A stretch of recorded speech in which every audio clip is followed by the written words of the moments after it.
जानवर भी हो जाएं तो अच्छा, ऐसा मैंने क्यों कहा? मेरी बातों को ध्यान से सुने, आप खुद ही समझ जाएंगे।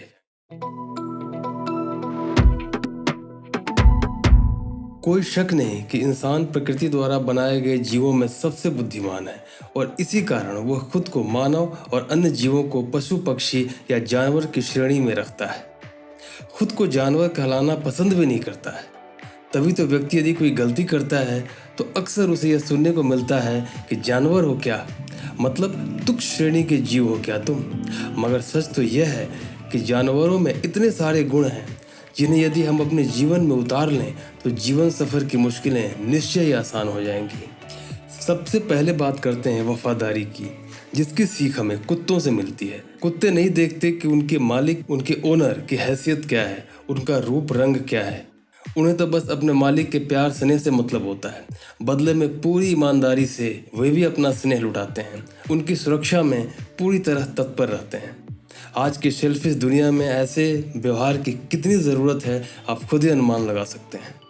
हाथी का जो आकार प्रकार होता है उसके अनुसार उसे रौद्र स्वभाव का जीव होना चाहिए था, पर ऐसा नहीं है। बहुत ही विनम्र और आज्ञाकारी जीव होता है हाथी। कई शेरों से एक साथ लड़ने में सक्षम हाथी की शालीनता देखते ही बनती है। आप भी जीवन में बलवान बने, कद से भी, पद से भी, संपत्ति से भी, पर विनम्र बने रहें, तभी अच्छे बनेंगे, महान बनेंगे। धैर्य सीखना हो तो बगुले पर नजर डालें, ध्यानपूर्वक देखें शिकार करने की उसकी प्रक्रिया को। मछलियों को पकड़ने के लिए बगुला बिना हिले डुले घंटों एक पैर पर पानी में खड़ा रहता है ताकि मछलियां उसके करीब आएं और वह उन्हें अपना आहार बना सके। जीवन की मुश्किलों में हमें भी ऐसे ही धैर्य की जरूरत पड़ती है, तभी शांत चित्त होकर अपनी समस्याओं, अपनी जरूरतों का हम बेहतर समाधान ढूंढ सकते हैं। हर कोई चाहता है बेहतर जीवन जीना, पर इस सफर में कठिनाइयां आती हैं, विपरीत परिस्थितियां आती हैं जिनसे जूझना पड़ता है। जब भी आप ऐसी किसी स्थिति में हो तो रेगिस्तान की चिलचिलाती गर्मी में आगे बढ़ते ऊँटों से कुछ सीखने की कोशिश करें। बिना भोजन पानी के उन्हें कई कई दिनों तक सफ़र करना पड़ता है और वे ऐसे ही रहने की कला सीख जाते हैं। जब मुश्किल वक्त हो तो आपको भी कम सुविधा में जीने की कला ऊँट से सीखनी चाहिए। जीवन में सफलता चाहिए तो हमारे पास एक सही वर्क प्लान का होना बेहद ज़रूरी है। बिना सोचे समझे किए गए किसी भी काम में गलतियों की काफ़ी आशंका बनी रहती है। इसलिए कोई भी फैसला लेने से पहले बेहतर सोच विचार ज़रूरी है और यही सीख हमें लोमड़ी फॉक्स से मिलती है।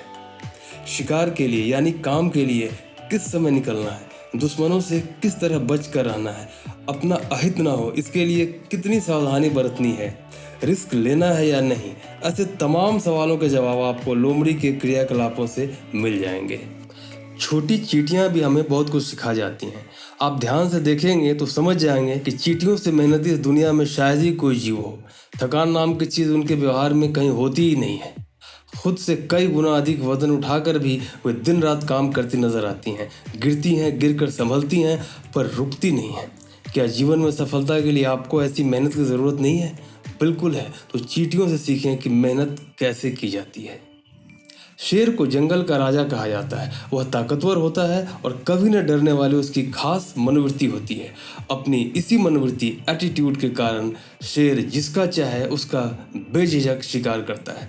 साहस उसमें कूट कूट कर भरा होता है। जीवन जंग को जीतने के लिए आप में भी ऐसे साहस, ऐसी ऊर्जा की सख्त ज़रूरत है। वही लोग जीवन में सफल होते हैं जिनकी निगाहें सदैव लक्ष्य पर होती हैं। चीते में यह गुण स्पष्ट तौर पर नजर आता है। शिकार के लिए फोकस्ड रहकर जिस तरह वह दूर दूर तक अपनी नजरें बिछाए रहता है, उससे इस बात की सीख मिलती है कि दूरदर्शिता के बगैर आप सफलता की कल्पना भी नहीं कर सकते। मकड़ी के जाले कभी व्यक्ति द्वारा, कभी हवाओं द्वारा या फिर कभी अन्य प्रकार से अक्सर नष्ट किए जाते हैं। उनकी पूरी मेहनत बर्बाद हो जाती है, उनका पूरा आशियाँ बिखर जाता है। इसके बावजूद मकड़ी फिर से जाले का निर्माण करती है। आपके जीवन में भी ऐसे लोग मिलेंगे जो आपको गिराने, नीचा दिखाने की कोशिश करेंगे, पर आपको बचना है, संभलना है और आगे बढ़ना है। और अंत में हम बात करते हैं जीवन जीने की प्रक्रिया, पैटर्न के बारे में। कुछ लोग हमेशा अपने पास्ट में जीते हैं, यानी अपनी बीती जिंदगी में उलझे रहते हैं। कुछ लोग हमेशा ही अपने भविष्य की कल्पना में विचार मग्न रहते हैं और अपने फ्यूचर को लेकर चिंतित बने रहते हैं। पर कुछ ऐसे बिंदास लोग भी होते हैं जो वर्तमान प्रेजेंट में जीते हैं और इसीलिए ज़्यादा खुश रहते हैं। वर्तमान में जीने का जो आनंद है उसका स्वरूप आपको बंदरों की एक्टिविटीज़ क्रियाकलापों में बेहतर ढंग से नजर आता है। उछल कूद मस्ती चिंता से कोसों दूर बंदर वास्तव में वर्तमान में जीने की कला सिखा जाते हैं।